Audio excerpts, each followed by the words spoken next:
The following is a very special episode of Firefly Funhouse. Where is Bray Wyatt? Why is Bray Wyatt not on WWE TV? When will Bray Wyatt return? What's Bray Wyatt going to do when he returns? That's all the questions going around, and rightfully so. Recently, we saw the entire Alexa Bliss storyline play out again on WWE TV when they recapped it, but they actually cut out the Fiend. There was no reference to Bray Wyatt in these entire segments that they gave us on Raw to recap Alexa Bliss.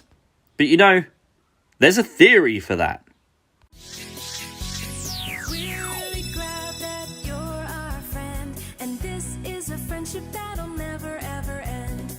In Bray Wyatt's wacky world of the Firefly Funhouse, everything means something. You often see little Easter eggs hidden in plain sight that mean everything to the story. Things that crop up on TV multiple times, over and over again, that we still don't know the answers to.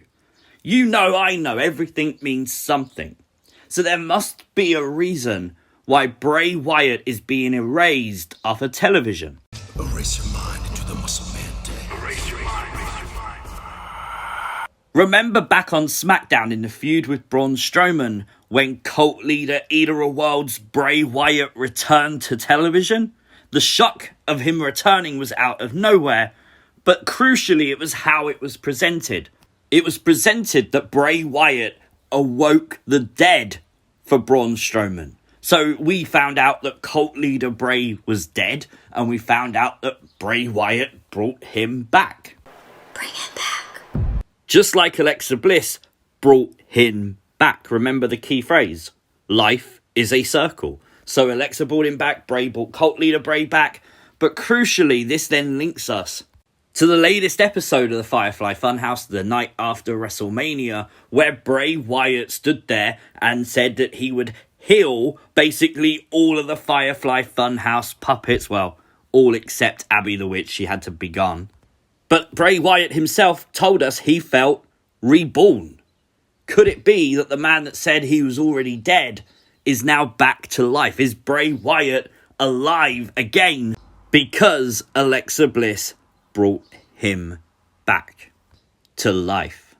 Bray did say he will return. He obviously referencing the Fiend, and he knows obviously the Fiend will therefore return. But how do we get to that point? Well, we've seen it happen before. We've seen in the swamp fight with Braun Strowman, cult leader Bray went under the water, seemingly drowned. Braun Strowman hadn't emerged either. And then the Fiend emerged. Now, if that's cult leader Bray dying and the Fiend comes back to life, if we go under the life is a circle theory, does that mean that cult leader Bray could return again? And again, lose to then resurrect the Fiend immediately. It's a possibility, but not essential.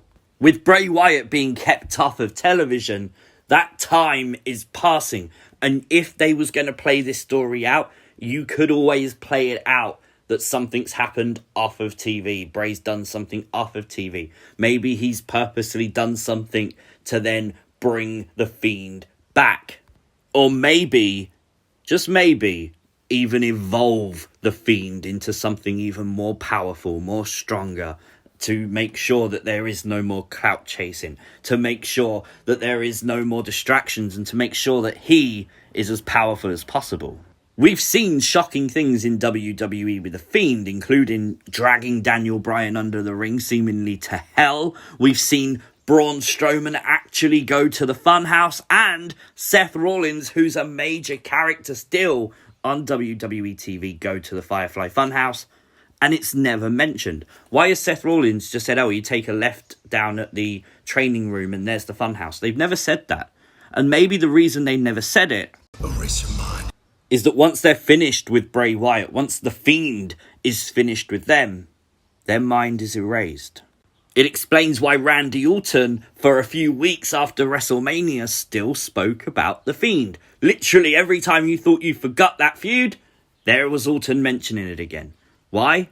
Because the Fiend never finished with Randy Orton, so therefore his mind was probably never erased in the first place. And it would go some way to explain why the video packages of Alexa Bliss seemingly have the Fiend erased, because he's still part of that backstory. They used the Fiend's theme song on Seth Rollins' promo video. Every now and again they'll remind you about it, but just enough. Because all we're witnessing is her memories of her transformation. And if her mind's been erased of him, he can't be there. The curse of the Fiend.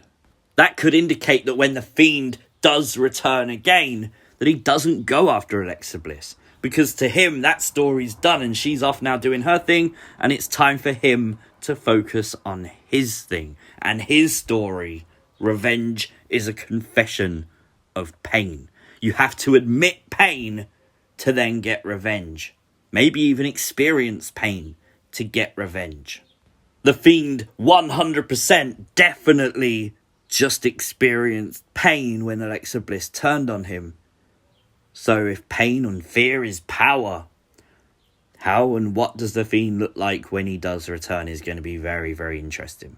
But let me know your thoughts in the comments section down below. Hope you guys enjoyed this little theory video on a cheeky Thursday. Like the video, share the video, and if you are new to the channel, hit the subscribe button. I'll see you as always next time. Peace!